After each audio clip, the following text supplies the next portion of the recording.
Good afternoon, everybody. Thank you, all the members, for being here, and a big thanks for the folks from Acura. We have President Jim Keller, Jan Moore, Chris Naughton, and the one and only Sarah Pines. Round of applause for them for being here.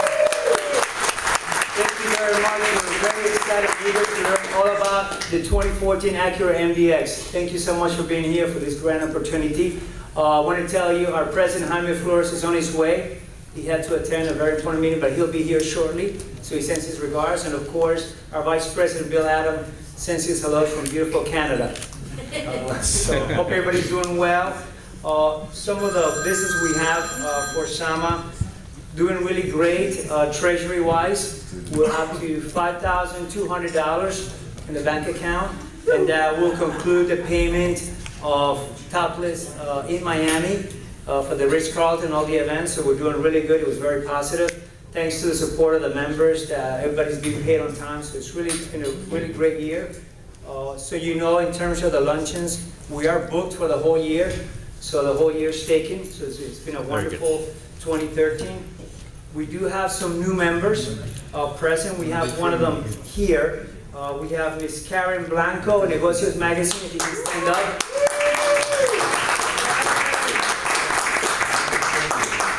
We have Mr. Emilio Lescano, that's not here today, from Cars and Travel. So Emilio Lescano has joined us as well, so it's great to have him. And then also we have Stephen Curtis, Javier Moreno, Sarah Burnberry, and Janice Lusky from Jackson Spalding / Toyota. So they have also joined last week. So a round of applause for them as well. Good to see everybody here, some wonderful friendly faces. Want to pass it on to Tony. He's got some good news to share with you guys. Okay, so I think that was a really good report. The reports are really right on the money. I think that having that kind of information shared is awesome. We should be very happy about Topless in Miami. Let's give ourselves a hand again. And we want to thank the sponsors that were involved. You know, we also want to recognize that Hyundai, who had the Veloster there, that concept. We appreciate your support and make sure that we say that. And we want to make sure we keep moving forward with that. So we appreciate that, okay? Keep sending the articles in. Make sure that we keep feeding the information to the web channel. And keep visiting, and I think we're ready for the presentation for the Mdx. The plan is for you guys. We're going to go ahead and let them do the presentation. It's going to be about 20-25 minutes, and then we'll go ahead and have lunch. Thank you. So Sarah Pines, the mic's all yours. Thank you. Thank you. Thanks, John. Well, thank you so much, everyone. First and foremost, I want to thank the board and thank the membership for allowing us to come here today and present to you. It's always a pleasure for us to be in front of this group. We really enjoy being here. And we're excited to share with you our all-new Mdx. So first and foremost, I know we already did some introductions, but Jan Moore is here today. She's the senior product planner for this vehicle. Chris Naughton is here. He's my colleague in Acura PR. And Jim Keller is the chief engineer on the Mdx. In Honda speak, we call that lead project leader, LPL. But in plain English, he is the chief engineer of this vehicle. So he's worked on this car for many years and is happy to share his baby with everyone today. So I thought I would just spend about 2 minutes giving you a little background on kind of what's been happening at Acura lately before Jan and Jim come up and tell you more about the vehicle. First, I don't know if everyone's heard some of the announcements we've made on the racing front lately. Honda's made a big announcement in the last month that we will rejoin Formula One racing, which is, yes. I know I have a lot of race enthusiasts here in this audience, so it's exciting for us at Honda and Acura as well. We're truly excited to be teaming up with McLaren again. We're starting work on that right now as we speak. So stay tuned for that. We also have made a nice announcement about our NSX, our new sports vehicle. I know a lot of you are familiar with the old NSX, very beloved by me and so many of you. That car is indeed on the way, but we made an announcement that it will be produced right here in Ohio. We've introduced 2 new cars in the last year. We had the entry-level ILX and our mid-size RDX sport utility vehicle. Both are doing really, really well. The RDX is up over 100% in sales from last year this time, and ILX is doing very well with its targeted buyer, which was Gen Y. We also introduced most recently the RLX, and I'm hopeful that several of you have now started to cycle through that car. We now have them in the press fleet here with Johnny, and I hope that if you've not been able to get into it, that we get you into it very soon so that I can answer any questions you have on our new flagship. And some of the technologies that we'll be sharing with you today are some that are similar to ones you'll see in RLX, so we can hopefully answer a lot of questions you may have about either cars today. And with that, I'm going to turn it over to the reason why we're all here, which is MDX, and I'm going to invite Jan Moore to come up and take it from here. Thank you. Thanks, Sarah. Good afternoon, everyone. Thank you for having us. Let's just jump right in and talk a little bit about MDX. The mid-premium CUV segment, where MDX is pretty much started with first generation MDX. Back in 01, it was a vehicle that had unit body construction, the VTM4 all-wheel drive, also superior packaging and top safety. So for the second generation, we had to raise the bar.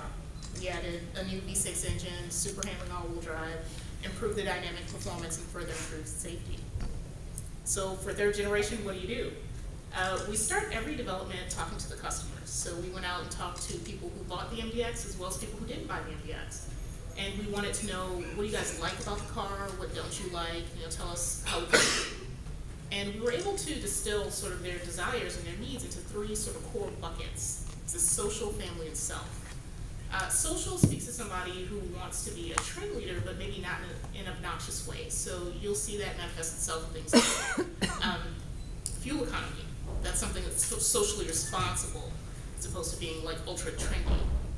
Also, there's family. This is a 7-passenger vehicle, so you're obviously going to attract a lot of families. Family is an integral part of this person's life. It's very important. We need to accommodate that. This person has a family, but they also have this personal identity that they like to hold on to. So that's the sense of self. And you'll see that manifest itself in the vehicle with certain driver assistance technologies and things like that. So what exactly did they tell us, the nuts and bolts? There were things that they liked about the vehicle. They liked the overall package. They really appreciated that the vehicle didn't look or drive like a van. They found that it was easy to park, though sometimes it gets a little tight in some spaces, so that was something that we could improve on. They liked the performance. They felt that it handled like a car. They also appreciated the smooth and effortless braking feel, so those were characteristics that we needed to preserve for the third generation. The all-wheel drive, they really appreciated super handling all-wheel drive. They liked this feeling of safety and the handling in inclement weather. And also the utility. We went out to understand how people really use the MDX and what sort of things are they using. We find that these are not people that are going super heavy off-road, and when they're using a trailer, it's usually for something like a bike rack. They're not really towing yachts with it. They also told us that there were things that we could improve about the vehicle. One of the things was interior materials, and you'll see those improvements and enhancements in the vehicle that we have outside. Also, simplifying the controls. We had sort of a lot going on in the center console, the center stack before, and we've been able to clean that up substantially. Also, dynamic refinement. Dynamically, MDX was very well received, but there was a certain sort of subset of buyers, potential buyers, thought that maybe things like the steering effort was a bit more than they cared to engage in, and they felt that there were improvements that we could do with noise, particularly wind noise, road noise. You'll see the third generation MDX is a very quiet vehicle. Also, it's a 7-passenger vehicle, it's a family vehicle. The third row is a key purchase driver. People are very concerned about the third row. There were some improvements that we needed to make for ingress and egress for the third row, as well as improving the comfort once you're back there. MDX is on its third generation. We're 6 years in, we're 6 years in the second generation, so there are always going to be features that you need to add, and we've addressed those. We've added things like the push-button start, which is pretty much cost of entry now in the segment, things like parking sensors and remote start that we're adding for the first time on MDX. Also, two-wheel drive model. Super handling all-wheel drive is awesome, but not everyone wants an all-wheel drive model. So for the first time, MDX will be offered in a two-wheel drive variant for people in warmer places and people that find that maybe an all-wheel drive is more vehicle than they need. So let's bring Jim up, and he's going to walk you through this concept and all of the improvements we've made for third generation, the 2014 Mdx.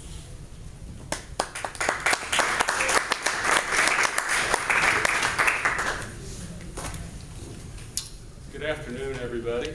I'm really happy to be here today to talk to you about the new Mdx.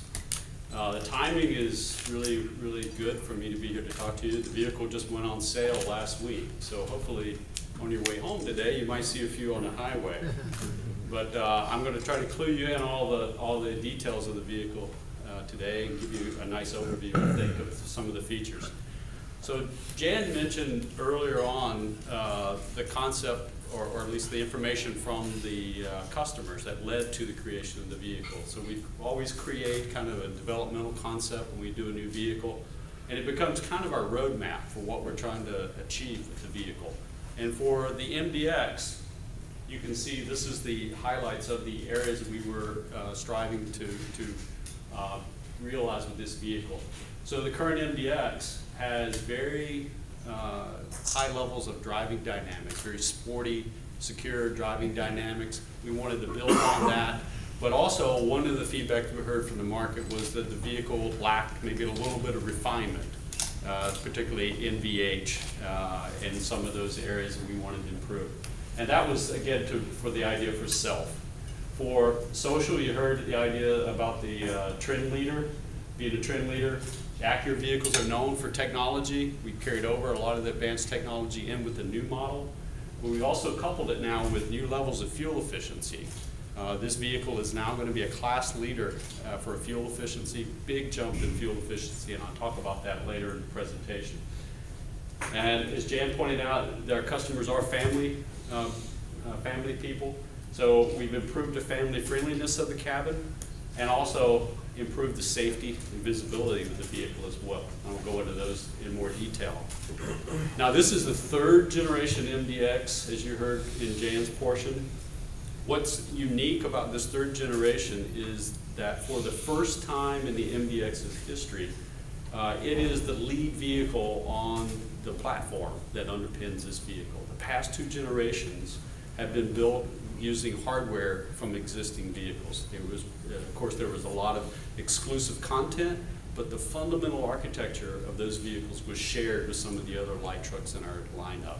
Now, for the first time, the Mdx is the lead vehicle for this, so all of the requirements that we needed to make a really high-performance luxury SUV have been baked into the concept for the platform from the beginning, and that's really significant.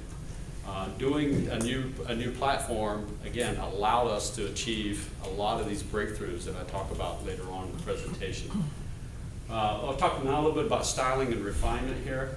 One of the most, I guess, striking features you'll see on the exterior of the car are the dual eye headlights. We've introduced a similar technology recently on the RLX, and you might ask, what are the dual eye headlights? They're full, first of all, they're full LED headlights. So the Mdx has this standard. It's probably, to my knowledge, the only SUV with standard LED, both high beam and low beam are LED.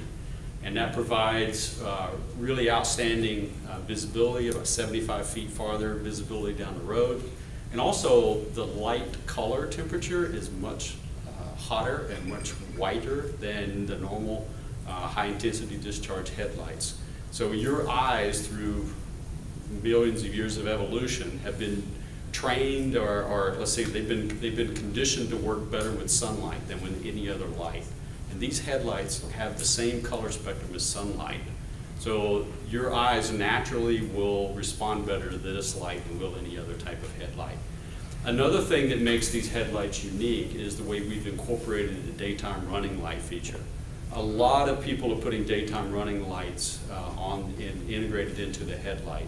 But typically the way it's done, there's an external row of LEDs that's placed outside the primary lighting element. With these headlights that are on the new Mdx, the LED element itself is incorporated within the primary lighting element itself.